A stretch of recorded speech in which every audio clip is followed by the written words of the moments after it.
Sean Penn became the unlikely individual to interview Joaquin Guzman, also known as El Chapo, the head of the Sinaloa drug cartel in Mexico. Now, El Chapo escaped prison not once but twice, and 3 months before he was captured by authorities, Sean Penn actually met with him in a jungle in Mexico in order to interview him. Now, a lot of journalists are questioning some of the ethical breaches of the interview, which I find hilarious because journalists are never really concerned about ethical breaches until they're jealous of someone who's not in the establishment getting an interview that they wish they got. Okay, I thought for sure you were going to say that that they were offended by El Chapo's shirt. Let me see. The shirt he's wearing there? Yeah.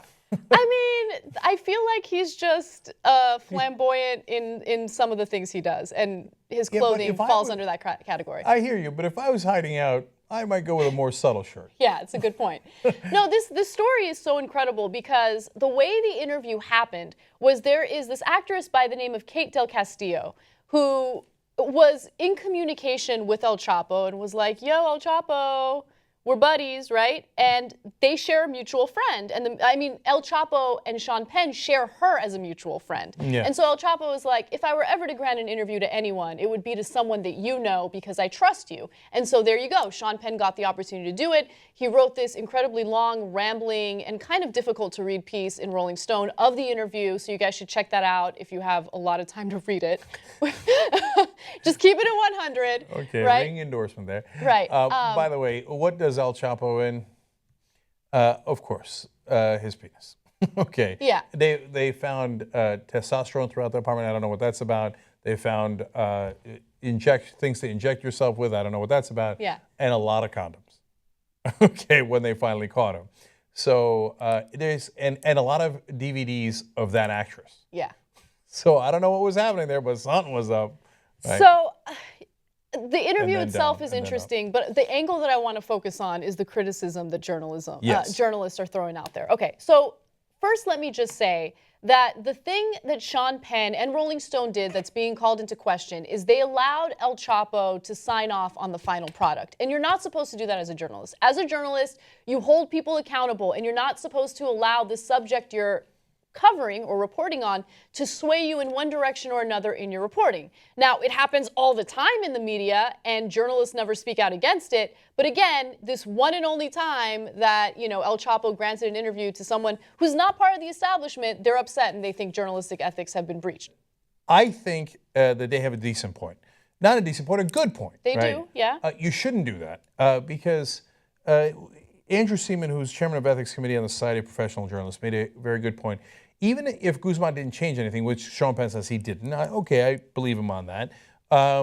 He says, if you know the guy your subject is going to have approval over it later, you might change what you wrote to make it more favorable. It's a great point, no question about it. I don't think it's really much in dispute. The problem that Anna's pointing out is, yeah, but wait a minute, you guys in some ways do that all the time in things that really matter. With U.S. politicians, Mike Allen got caught with his hand in the cookie jar recently with all these emails saying, I promise I won't ask Chelsea Clinton any hard questions.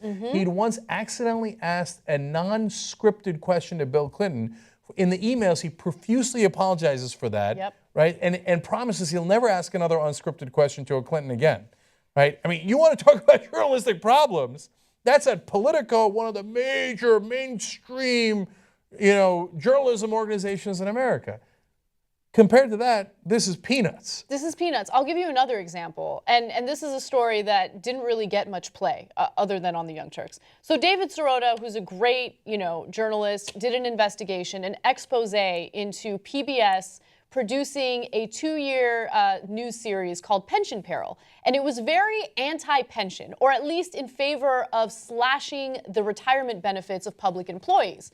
And so Sirota was like, this is kind of weird. Let me look into this a little further. And he found out that PBS approached a man by the name of John Arnold, who's very, very vocal about how he thinks we should slash the pensions of public employees, right? Yep. He gave PBS $3.5 million to produce their series. What do you think that is? That's breaching journalistic ethics. You are allowing someone who has a very clear political agenda sway your reporting on a very important issue that impacts so many people in America, right? So if you want to speak out against that, then I get it. If you're a jealous journalist who wishes that you got the opportunity to interview El Chapo. I hear you, but you got to bring up journalistic ethics more consistently. You can't just bring it up when it's convenient for you. Well, Anna, there's almost no question you're right about the jealousy here, because if they had just left it at the legitimate criticism, I'd say, okay, but somebody should bring that up. There's nothing wrong with bringing that up. But they brought up all sorts of criticism that makes no sense. They're like, should Sean Penn really have met with him in a secret location? What difference does that make? What do you, bitter man? Like, what are you doing? Like, why is that an issue? But he was a secretly wanted fugitive. Yeah, that means you got a good interview, right? That's amazing that you got that interview. And then another criticism they had was that they said Penn trivialized El Chapo's murderous past by asking him questions like, if you could change the world, would you? Look, I don't mind those oddball questions at all. Every question doesn't have to be pre-approved by the mainstream media either, right? You got a fascinating person that you're interviewing. And in the past, like Barbara Walters has interviewed Gaddafi, I believe, and Castro. Ask him whatever questions you got. They could be political, non-political, it's okay. So when you're nitpicking at those questions and somehow connect, like, I mean, his murderous past should be asked about. That's a different situation than asking him other questions. No, they're jealous. There's no question about it. And I've seen this case over and over again. When Michael Hastings broke the story against General McChrystal, oh, you can't do that. I mean, he was telling you that in confidence. Michael Hastings was like, no, he wasn't. We were never off the record at all, right? He said it on the record, right? Oh, no, but you shouldn't do that to the poor generals who are just trying to serve our country. Oh, I get it. So you're the problem. Mr. Journalistic Ethics is the one that actually sells out to the actual powerful people. Now El Chapo's caught. He doesn't have any power at all, right?